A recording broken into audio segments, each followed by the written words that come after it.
వేద పండితులచే శుభకార్యాలు పూజలు హోమాలు జాతకాలు ఆఫీస్ పూజలు చేయించుట కొరకు పూజారీస్.com.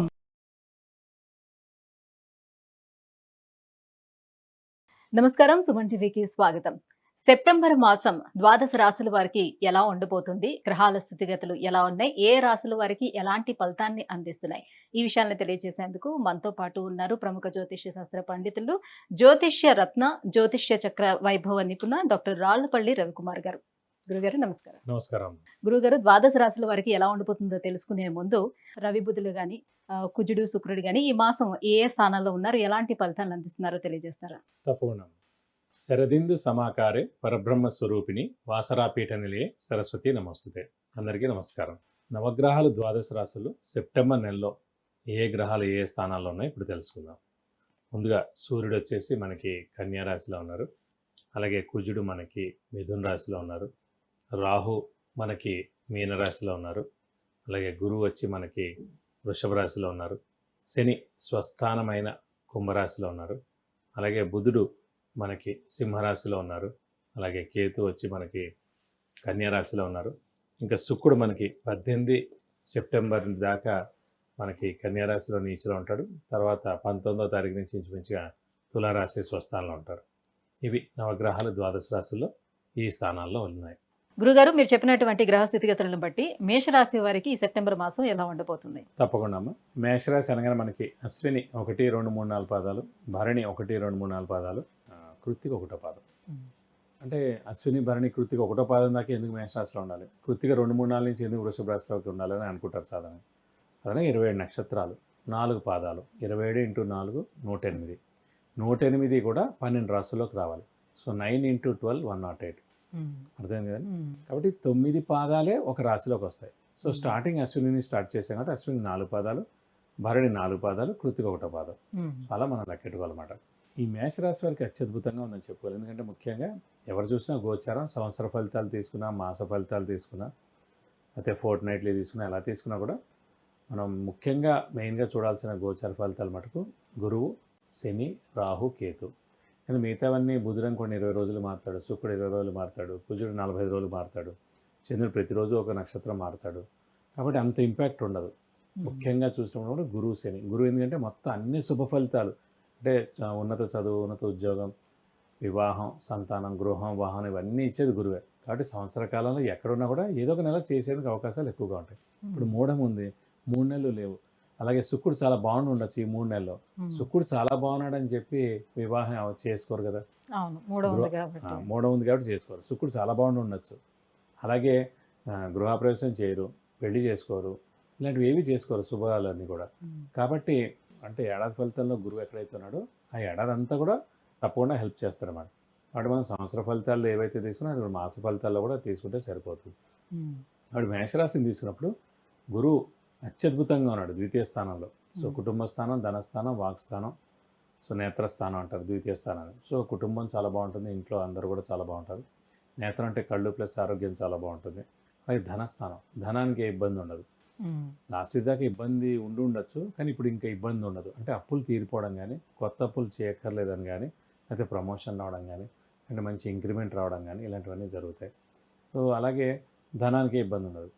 అలాగే వాక్ స్థానం, వాక్ అంటే మనం ఎప్పుడూ ప్రతిరోజు కూడా మాట్లాడుతూ ఉండదు. సో ప్రతిరోజు మాట్లాడేదానికి గురువు ద్వితీయ స్థానంలో వాక్ స్థానంలో ఉన్నప్పుడు ఈ సంవత్సరం కాలం మాట్లాడేదానికి చాలా తేడా ఉంటుంది. ఇప్పుడు మన మాటకి వాల్యూ ఉంటుంది, విలువ ఇస్తారు, నమ్ముతారు. సో యాంకరింగ్ ఫీల్డ్ ఉంది, దానికి వాక్యే చాలా బాగుండాలి. సో ఇప్పుడు మేషరాశి వారు ఎవరైనా యాంకరింగ్ చేస్తున్నా, డబ్బింగ్ ఆర్టిస్టులు ఎవరైనా ఉన్నా, రాజకీయ నాయకులు కూడా మంచి వాక్చాతుర్యం ఉండాలి. సో అలాగే వాయిస్ ఓవర్ ఎవరైనా ఇస్తున్నా వాళ్ళందరికీ అత్యద్భుతంగా ఉంటుంది అనమాట. ఆ ప్రొఫెషన్స్ అందరూ ఎవరైతే డీల్ చేస్తారో వాళ్ళకి అత్యద్భుతంగా ఉంటుంది. సో శని వచ్చేసి మనకి లాభస్థానంలో ఉన్నాడు, లాభాన్ని చేకూరుస్తాడు. 3, 6, 11 స్థానాల్లో శని ఉన్నప్పుడు అత్యద్భుతమైన రిజల్ట్స్ ఇస్తాడు. సాధారణంగా మేషరాశి అధిపతి కుజుడైనా, శని కుజుడు పడకపోయినా లాభస్థానంలో అతను ఉన్నాడు కాబట్టి 30 సంవత్సరాలకు ఒకసారే లాభస్థానంలోకి వస్తాడు కాబట్టి ఖచ్చితంగా మేలే చేస్తాడు, నష్టమే పరచడు. నెక్స్ట్ ఏడాది ఏప్రిల్ దాకా ఉన్నాడు కాబట్టి. అలాగే రాహుకేతులు కూడా 3, 6, 11 స్థానాల్లో ఉంటే బాగుంటుంది అనొచ్చు. మరి ఇక్కడ 6వ స్థానంలో ఉన్నాడు, మరి వాడు వ్యయంలో ఉన్నాడు కదా రాహు అని అనొచ్చు. అంటే రాహుకేతులు ఒక్కటే మటుకు ఆపోజిట్లో ఉంటాయి. మిగతా ఏ గ్రహాలైనా సరే విడివిడిగా ఉంటాయి. బట్ రాహుకేతుల్లో ఒక గ్రహం అయినా సరే 3వ స్థానం కానీ 6వ స్థానం కానీ 11వ స్థానం కానీ కేతు 6వ స్థానంకి కేతు ఉన్నాడు కాబట్టి సరిపోతుంది. రాహు వేలు ఉన్నాడు పర్లేదు. కాబట్టి గురువు, శని, రాహు, కేతు 4 గ్రహాలు అత్యద్భుతంగా ఉన్నది మేషరాశి ఒక్కరికి. బట్ విద్యార్థులకి, రాజకీయ నాయకులకి, క్రీడాకారులకి, ముఖ్యంగా చెప్పాలంటే యూట్యూబ్ రంగం, పత్రికా రంగం, సినిమా రంగం, రాజకీయ నాయకులు అందరికీ కూడా అత్యద్భుతంగా ఉందని చెప్పుకోవాలి ఈ మాసం. మరి ఇక వివాహం అయ్యేందుకు ఎంతవరకు అవకాశాలు ఉంటాయి? ప్రయత్నాలు చేసుకోవచ్చు అంటారా?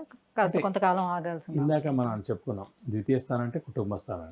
కుటుంబం లేని వారు కుటుంబం ఏర్పడుతుంది. అంటే వివాహం కాని వారికి వివాహం ఎందుకు అవకాశాలు ఎక్కువగా ఉన్నాయి. ఇది సరైన సమయం కూడా. సో ఇప్పుడు గట్టిగా మీరు ఏదైనా సరే మానవ ప్రయత్నం చేయాలండి. సో మానవ ప్రయత్నం మటుకు 90% ఉండాలి.